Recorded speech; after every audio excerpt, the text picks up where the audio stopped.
نیکی ضائع نہیں جاتی۔ صدیوں پرانی بات ہے، ہندوستان پر اس وقت کے راجا مہاراجے حکومت کیا کرتے تھے۔ ایک ہندو راجے نے بہت سے علاقوں پر قبضہ کیا ہوا تھا۔ وہ ایک ظالم بادشاہ تھا، بات بات پر وزیروں کو قتل کروا دیا کرتا تھا۔ اس کا ایک وزیر ایک عقلمند اور رحمدل شخص تھا۔ وہ رعایا سے نیک سکول کرتا تھا اور ان کی مدد بھی کرتا تھا۔ وہ ایک مرتبہ دریا کی دوسری طرف جانے کے لیے دریا پر پہنچا تو اس نے دیکھا کہ ایک ملہ نئی کشتی لیے اس کے استقبال کے لیے موجود ہے۔ جب وہ دوسری طرف پہنچا تو وزیر نے دیکھا کہ بادشاہ کے ہر کارے کشتی پر قبضہ کرنے کے لیے تیار کھڑے ہیں۔ وزیر نے ملاح کی کشتی ان سے بچا لی تو وہ وزیر کا شکریہ کرتے ہوئے واپس لوٹ گیا۔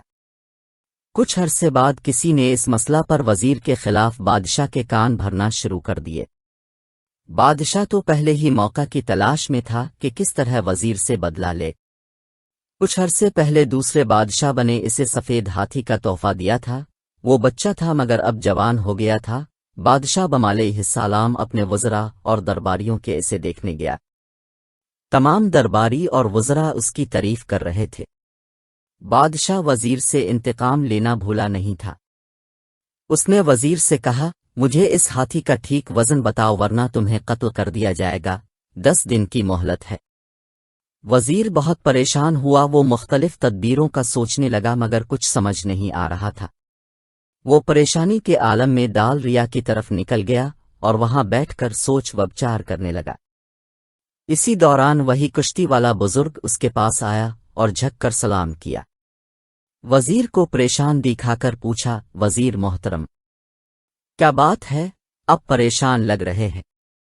ہاں بزرگو، بادشاہ نے ایک الجھن میں ڈال دیا ہے۔ 10 دن کی مہلت تھی، آج 8واں دن ہے، اگر جواب نہ دیا تو میری گردن الفاڑ دی جائے گی۔ وہ الفالجھن کیا ہے؟ شاید میں کچھ مدد کر سکوں۔ بات یہ ہے کہ بادشاہ کے پاس ایک سفید ہاتھی ہے، وہ اس کا وزن بتانے کا کہہ رہا ہے، ورنہ میری گردن۔ یہ تو کوئی مسئلہ ہی نہیں ہے، چٹکی بجاتے ہی حل ہو گیا ہے۔ اب کا مسئلہ میری جان کو بنی ہے، اب چٹکی بجاتے مسئلہ حل کر رہے ہیں۔ وزیر نے حیرت سے کہا، جی محترم، اب کل ہاتھی لائیے، اسے کشتی پر بیٹھا کر دریا میں آترتی ہیں، جتنے کشتی پانی کے اندر جائے گی اس پر نشان لگائیں گے، پھر اتنے وزن کے پتھر کو نشان تک کشتی پانی میں لے جا کر ڈال کر وزن کر۔ Very good.